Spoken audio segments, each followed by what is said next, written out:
Hi, everyone. Good afternoon. Thanks for joining us today. Sorry for any confusion, just right here at the top for today's briefing format, but happy you could join us over the phone. And actually, before I get started, can I just do a quick sound check or comms check? You sound fine. Great. All right. Thanks. Okay. So thanks for joining. I'll go ahead and get started right now. So last night, at the direction of the president, the United States conducted a targeted strike against one facility in eastern Syria affiliated with the Islamic Revolutionary Guard Corps, or IRGC, and Iran-aligned militia groups. These actions were taken in response to ongoing threats and attacks directed at U.S. bases in both Syria and Iraq by the IRGC and related groups. The target was identified as a single weapons storage facility used by the IRGC and in its related groups. U.S. Central Command conducted the strike with 2 F-15s. We are still conducting the assessment of the strike, but initial analysis indicated multiple secondary explosions after the strike, as we had expected. This action was aimed at disrupting and degrading the capabilities of groups directly responsible for attacking U.S. forces in the region. By specifically targeting these associated facilities, we seek to convey a clear message to Iran that we hold it accountable for the attacks on U.S. forces, and we expect Iran to take measures to direct its proxies to stop. Our military actions do not signal a change in our approach to the Israel-Hamas conflict, and we have no intentions of escalating this conflict in the region. Our commitment to self-defense and the protection of U.S. personnel remains the same.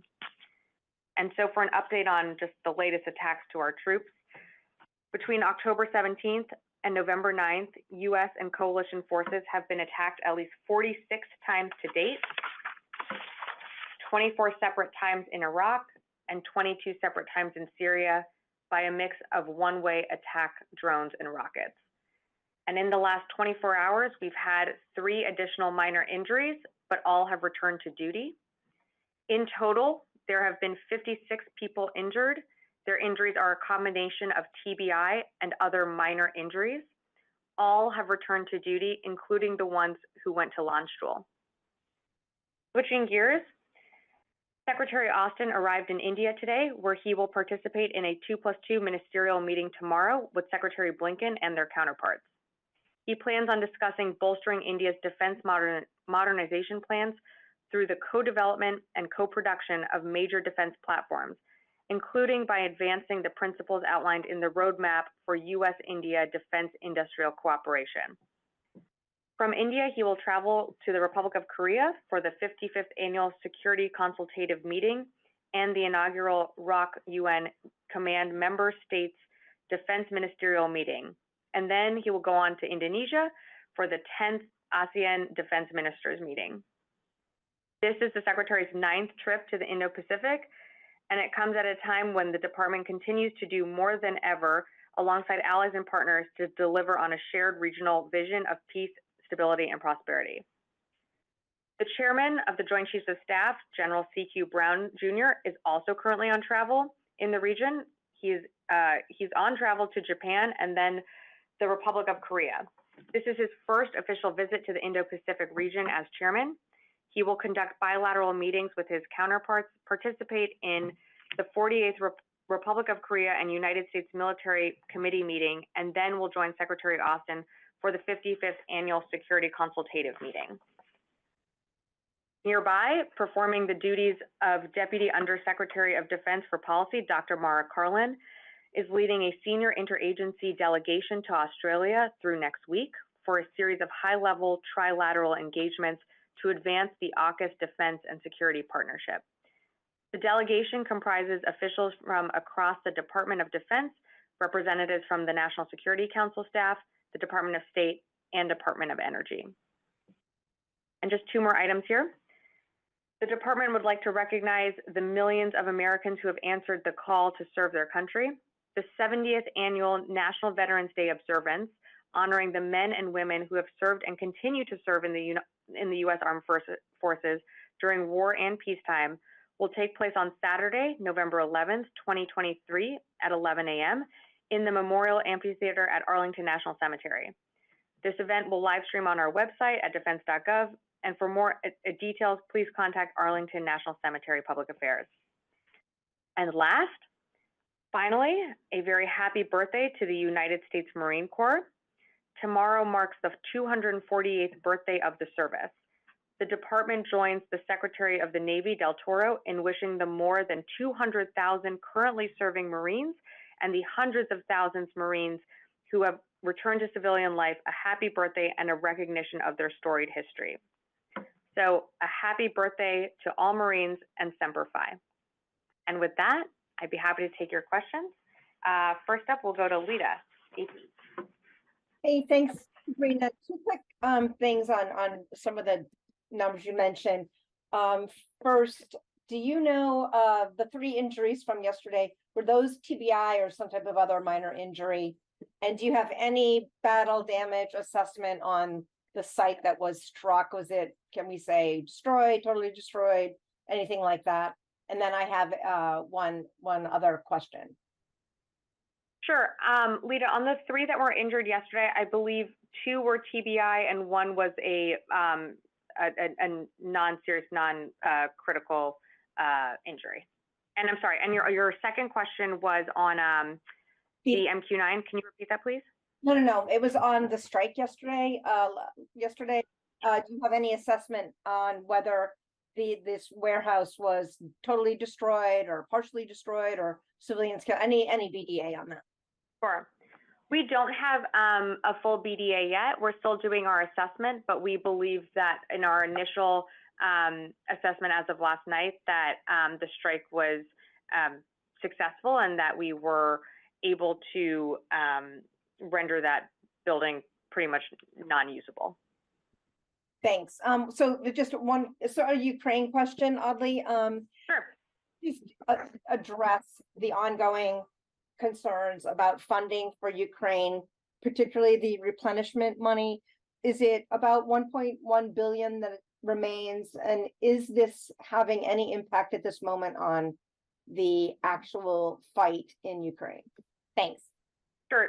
Thanks, Lita, and not an odd question, because it's incredibly important to talk about Ukraine and in the context of the ongoing budget conversations that are happening on the Hill, and of course, all in the context of funding running out at the end of the week next week. So as you know, we proposed a supplemental package in support of Ukraine, Israel, and global humanitarian assistance, and also the Indo-Pacific. And really, by the day, the urgent need for this package to get approved and passed by Congress continues to grow. And that's because since Congress did not pass our initial supplemental request in August, we have been forced to meter out our support to Ukraine. So just to give you some numbers here, we've used 95% of the initial $62.3 billion that we had in Ukraine supplemental resources. And that was, that initial supplemental was from early on and when Russia invaded or went into Ukraine in February 2022. We've used up all of our USAI funding. And so we only have $1 billion left in existing resources to backfill US stocks. We still do have a small amount of PDA left, but as you've seen, our packages have been getting smaller because we have had to meter out our support for Ukraine. In terms of battlefield impacts, look, we're continuing to flow support to Ukraine. We just had a contact group last month. We are going to have another Ukraine Defense Contact Group in mid-November. Allies and partners are continuing to support Ukraine. We are continuing to support Ukraine in what they need in their fight. You saw a package that we rolled out last week. We're going to continue to roll out packages. They just are getting smaller. So we really implore Congress to pass the supplemental request that the president sent up so that we can continue to meet Ukraine's battlefield needs. Great. Laura, Politico. Hey Sabrina, thanks for the doing this. A couple things to follow up on. You said that in total there have been 56 service members injured during the strikes, Yep. and that's quite a lot more than the 46 we were told on Monday, and that's more than just the three more that you announced today. So when did those additional injuries occur, and how many of those were after the October 26th strikes? Hey, so Laura, appreciate the question. So again, we've been very clear from the beginning that these numbers are going to continue to grow, or can potentially continue to grow as our service members do return to work and then a few days later experience symptoms and then self-report in. In terms of when the actual injuries occurred, most of them occurred before the October 26th self-defense strike that we took. I think most of the injuries actually, I don't want to give a percentage, but a majority of the injuries are from those initial two attacks on October 17th and October 18th. Sorry, not two, initial 2 days, I should say. There were 3 injuries that were reported last night, in the last 24 hours. Again, all of our service members have returned to duty, including the ones that went to launch duel. So I just want to emphasize that we will see this number fluctuate. That is not something new. We've been, very clear when we do get more numbers in of service members who self-report any symptoms, that we would, continue to update you. So that's the latest update that I have. And just to clarify, though, are any of those, are those 3 the only ones that occurred after the 26th, or were there more that occurred after the 26th? And then I have a separate question. That's, as of right now, Laura, that's what I'm tracking, that the 3, that the initial tranche of injuries were all before the 26th, and these 3 that I just read out at the top came in the last 24 hours. Okay, and then separately, And you had another question? Yes, Sure. yes, we heard yesterday from defense officials that that the Houthi rebels had shot down a U.S. MQ-9. Can you confirm on the record that that occurred, and what is the assessment of whether that is what the damage is there in terms of how much money that cost? Well, I don't have a cost estimate for you, but yes, I can confirm that the Houthis did shoot down one of our MQ-9s just off the coast of Yemen yesterday. And I'm sorry, did you have a question on that I missed? Nope, that's all. Thank you. Okay, great. Thank you. Next question will go to Jeff Schogel, Task and Purpose. Thanks. Thank you very much. There's video that purportedly shows a fire at a base near Erbil that hosts U.S. troops. Can you talk about these most recent attacks? Did they cause any significant damage, or like something that would cause a fire at any military installations? And can you also confirm there have been 4 more attacks against U.S. troops in Iraq and Syria since last night's airstrike? Thanks, Jeff. I can confirm that there have been the 4 additional attacks since the U.S. military took our self-defense strike last night. That's correct, 1 in Iraq and 3 in Syria. In terms of, I've seen the reporting on the alleged fire at Erbil. I'm not seeing any reports of that internally here. I don't see any indications that is accurate. And again, on all the attacks that have been launched at our forces, at bases, we're not seeing, at least the most recent ones, we're not seeing any damage to infrastructure in any way. And what is the latest number of troops with TBI? Thank you. Sure. I believe I said that earlier, but it is 25 of our service members have been diagnosed with TBI. And then the rest are, again, non-life-threatening injuries, not serious injuries. So just want to make that very clear. Okay. Next up, we'll go to Chris Gordon, Air and Space Magazine. Thanks, Sabrina. U.S. officials have said the airstrikes are proportional. The senior officials have also told us the militia groups are conducting these attacks on very large numbers of U.S. personnel with the intent on killing them. However, U.S. officials have also said the U.S. is trying to have minimal casualties in its airstrikes. So if the militias are trying to maximize casualties and have inflicted over 50, why is the U.S. trying to minimize casualties? If the militia groups know the U.S. wants minimal casualties and they will likely not be physically harmed, how is that a sufficient deterrent? Yeah, thanks, Chris, for the question. So again, thankfully, none of our troops have been injured seriously, and our infrastructure at the bases that have been targeted, we have not experienced significant damages. These attacks have been, for the majority, unsuccessful. And so when we chose to hit back at the strike on the October 26th and then again last night, our attacks were, or our response was very precise. It was strategic, and it hit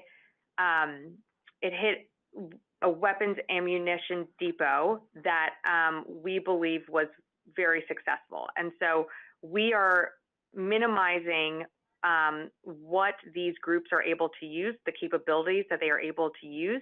And we believe and we feel that these are proportionate responses. And again, we are not seeking to, we do not want to see this conflict of what's happening in Israel and with Hamas widen out to the region. We are going to continue to message both publicly and privately that, for any actor that wants to take advantage of this conflict, that they don't. And so that's why you're seeing these self-defense strikes that the United States took last night and again 2 weeks ago. If I can just, Okay. Can I just follow up quickly on that? If the U.S. is, if these strikes have destroyed material used against the U.S., but the groups are being supplied by Iran, are you destroying enough of their capabilities to degrade them, or could they just get more from Iran?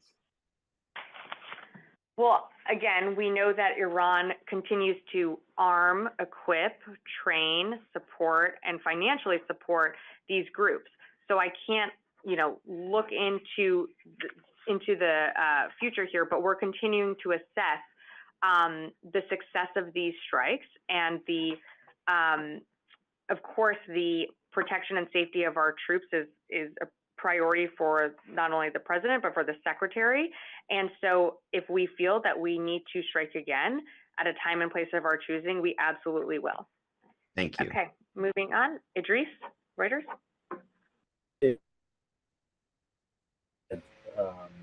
That there have been attempts to directly tell the Iranians. Sorry, hey Idris, can you start over? Hey, can you hear me now? I can hear you. Yep. Okay. Yesterday, a senior defense official told reporters that there had been attempts to directly contact the Iranians and tell them to rein in their militia. Could you give us some more information on what attempts there have been to talk to the Iranians directly about the cycle of escalation? Thanks, Idris. So I'm not going to get into more specifics other than that we have, of course, ways to communicate our message to Iran and Iran proxy groups. I think you're seeing that we did that very overtly yesterday with our strike on one of their facilities, or one of the facilities that these IRGC back groups use and have been using to attack our forces. But again, I'm not going to get into more specifics beyond that. I will just say that we can do it both publicly and privately, and I think we've been very clear in our messaging.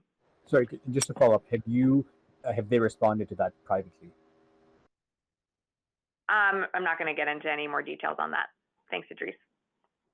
Jeff Selden, VOA. Thanks very much for doing this. Given that since the airstrike yesterday, there have been 4 more confirmed drone and rocket attacks on U.S. forces, what does the Pentagon make of how these Iranian-backed militias are responding to the self-defense strikes, the U.S. deterrence, and And why not increase the number or intensity of U.S. strikes to send a stronger message? And then separately on the Houthis shooting down the MQ-9 drone, does the Pentagon assess that the Houthis got lucky, or is this indicative of their military capabilities? And if so, does the Pentagon assess that other Iranian proxies are capable of duplicating that type of success that the Houthis had the other day? Thanks, Jeff, for the question. So I think it's important to remember that this is not the first time that the Houthis have shot down one of our MQ-9 drones before. So in terms of capabilities, I'm not going to get into that, but I just want to level set that. And I think just on your earlier question, and I'm paraphrasing here, you were asking about sort of getting to the question of if there are more attacks, like is deterrence working? Is that correct? Yeah, and what does the Pentagon make of the response that they're seeing right now with the additional attacks coming despite the self-defense strikes? Okay, thanks, Jeff. So let me just say first and foremost that we're always going to protect our troops and our citizens in the region. As you have highlighted and as I have highlighted as well, our personnel have come under repeated attacks by these Iranian-backed militia groups, and we've made it very clear that these attacks must stop. And so, as you know, we did take action last night. If these attacks continue against our personnel, we won't hesitate to take further necessary measures to protect our people and to do so at a time and place of our choosing. Okay, next question, I'll go to Courtney Huey, NBC. Hi, thanks. I don't understand the numbers of 25 diagnosed, but the number of injured is up to, I'm sorry, diagnosed with TBI or possible TBI, but the number of injured is 56 because, so last we heard it was 46. We know there were 3 more injuries in one of the strikes in Syria, attacks in Syria. So it would seem to me that the additional injuries that came forward, if they were from attacks that we previously knew about, would have most likely been TBI. So how is the number of TBI not gone up as well? Does that make sense? Again, Courtney, this is these are our forces on the ground are self-reporting these their conditions. Right now, what has been reported up here to us is that, and what I can tell you is that what we assess is 25 of our forces or of our troop members have been diagnosed with TBI. The other additional injuries are very minor. I mean, we're talking like headache, rolled ankle, cuts, but that is it. All have returned to duty. We are giving you and trying to be as transparent as possible when we get the information of when our own service members report into us on their own symptoms. So a majority of these injuries are TBI, and we can expect that that number could continue to grow as service members report. In terms of the injuries that were reported in the last 24 hours, as I said, I think those were two TBI cases and one just a minor injury. I think the most important thing here is I know we want to get caught up in the numbers, but it is really important to remember that all of our service members that reported these very minor injuries have all returned to duty. Okay, and then one other thing on the, did you say, I'm sorry, I missed a minute of this, but did you say any more about casualties in the airstrike last night? If there's been determined that there were any personnel that might have been injured or killed inside the building last night? Thanks. I didn't, but I don't think that was asked, and I'm sorry if I missed that, but we are still assessing, but as of right now, we are not assessing that there were any casualties. Should that change, we would of course update you, but at the moment, we're not seeing that there were any casualties. Thanks. Also, I would just put in my plea for video from the strike last night and from the strikes 2 weeks ago, of any video you guys can share. Okay, got it. Jared, I'll monitor.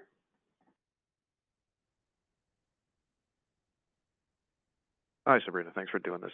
I want to ask about this MQ-9 shoot down near Yemen. Just wanted to get clarification here, if I heard correctly. Has the U.S. ruled out a potential military response to this against Houthi personnel or assets? Thanks, Jared, for the question. I'm not going to get ahead of any decisions that the secretary or the president might make. Thanks. And if I can ask a second one, the former Israeli Defense Minister Benny Gantz commented on Twitter about this supposed report that's out there about these photojournalists who are alleged to have been documenting Hamas's October 7th attack, seeming to suggest that Benny Gantz suggested that they may be targeted. Given, I mean, there have been 39 journalists, at least so far, have been killed in this conflict. Does the United States consider journalists to be legitimate targets under any circumstances under the law of war? Thanks, Jared. Of course not. I haven't seen the video or imagery that you're referencing, so I can't really comment on that. I just haven't seen it. Again, of course, the United States supports freedom of the press. The press is incredibly important when it comes to covering any conflict, and of course are protected under the laws of war.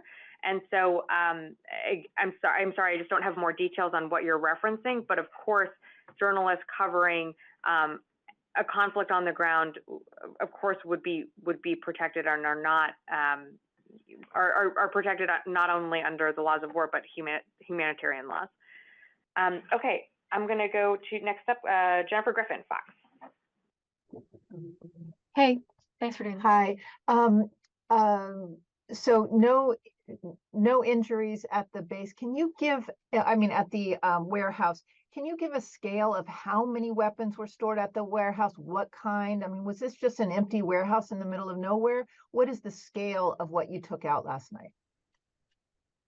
Thanks, Jen, for the question. So in terms of the scale, we know that there were secondary explosions. We know that the facility was significantly damaged, but we're still doing our analysis and assessment, so I can't really give you more than that.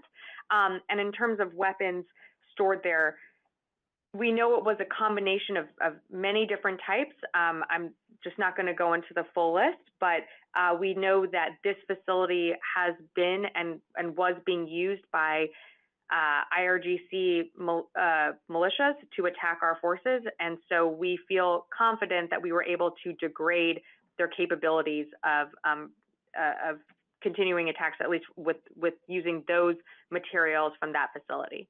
But would you say, Sabrina, that this is one of the main warehouses used? How many others are there like it? I mean, what is the sort of scale of what you destroyed? Yeah, I'm hesitant to just signify the types of facility and where all the other ones are used. I would just say that we feel confident that we were able to significantly degrade these groups' use of this particular facility. And again, I'll repeat myself, but we've been very clear. If these attacks continue against our personnel, we won't hesitate at a time and place of our choosing to respond again.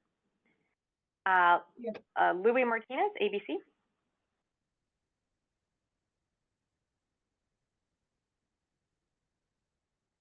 Louis, you there? Okay, nothing heard. Fadi, Al Jazeera. Thank you, Sabrina. I have two questions on the attacks on U.S. forces, and if I may, one on the drone in Yemen. So, in light of the continuous attacks on U.S. forces after this strike, does the Pentagon anticipate more attacks on U.S. forces in the coming days? This is the first one.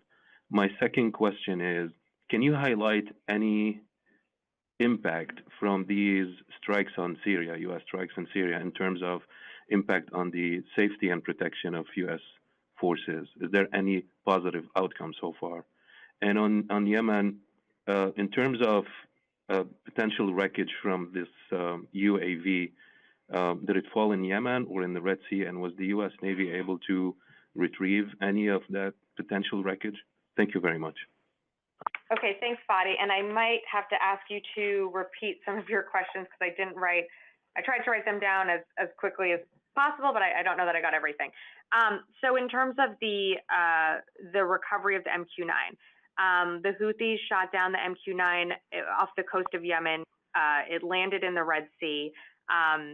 We know that there was an attempt by Houthis to try and recover the MQ-9, but it is unlikely that they will be able to retrieve anything of significance. And we are not right now looking to recover anything either. So I'll just leave it at that. In terms of I think your second question was on, do we feel as if U.S. forces are further protected? Go ahead. Yeah, I can ask those two questions. So the first one, in light of the further attacks after the strike in Syria, do you anticipate more attacks on U.S. forces in Iraq and Syria in the coming days? That's the one question. And right. The second one is, can you highlight any impact from these strikes on the protection and safety of U.S. forces in Iraq and Syria? And thanks again for taking my question, Sabrina. Yeah, thanks, Fadi, and thanks for repeating the question. Apologies.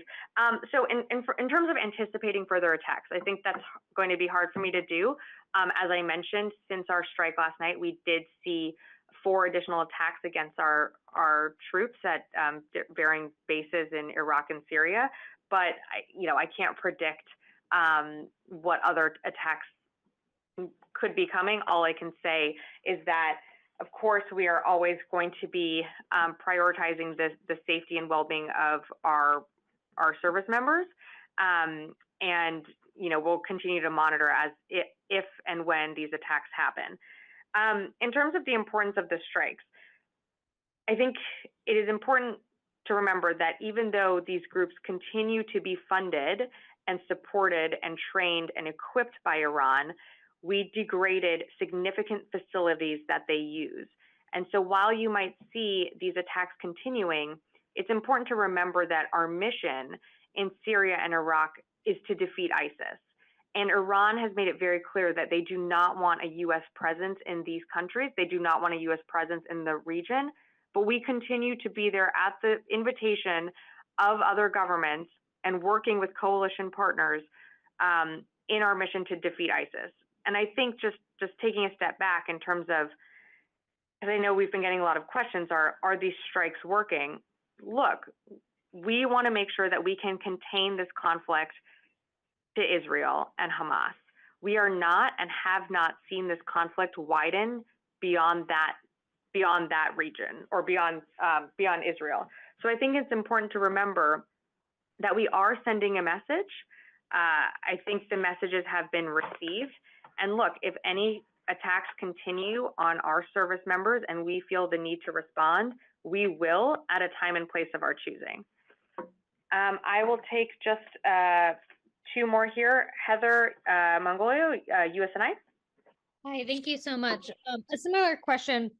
You have a carrier strike group in the Eastern Med, a carrier strike group in the Red Sea, as well as a number of other ships, all there to try to deter Iran and Hezbollah from getting involved. But we seem to see all these strikes against U.S. Forces. So are these ships and these troops being successful in deterrence? Do we think we need a different approach in the Red Sea and Eastern Mediterranean? Thanks, Heather. Well, I think I kind of answered this, but look, in terms of deterrence, overall, our goal is to make sure that the conflict that's in Gaza doesn't expand and does not become a region-wide conflict. And so to this point, we don't think that's happened. And we are going to do everything in our power to make sure that doesn't happen. And that's why you're seeing these assets where they are, because they are sending a very clear message to the region. And while we are responding to a number of attacks against our forces, again, these are defensive strikes. They are not connected to what's happening or to what Israel is doing in its efforts against Hamas. So overall, our goal in the region is to not see this widen into a larger conflict, and I think we have been largely successful at that. Our last question will go to Tom Scutieri. Oh, thank you. Good afternoon, Sabrina. Secretary Austin's last stop on his trip is in Indonesia for the ministerial conference there. What's the Pentagon's assessment of who may be in the Chinese delegation that would also be there, please? Thanks. Yeah, thanks, Tom. You know, in terms of who's leading the PRC's delegation, I don't have more for you on that. I would have to direct you to the PRC to. No, don't ask me to call them. They're busy with the pandas. Yeah, right. So yeah, I don't have more for you on that. Look, we would welcome a conversation if there is one to be had, and if there's an opportunity that presents itself. I don't have anything to read out at this moment. And so for anything regarding the PRC's delegation, I would really direct you to them. Thank you. All right. Well, thanks, everyone. Have a good afternoon.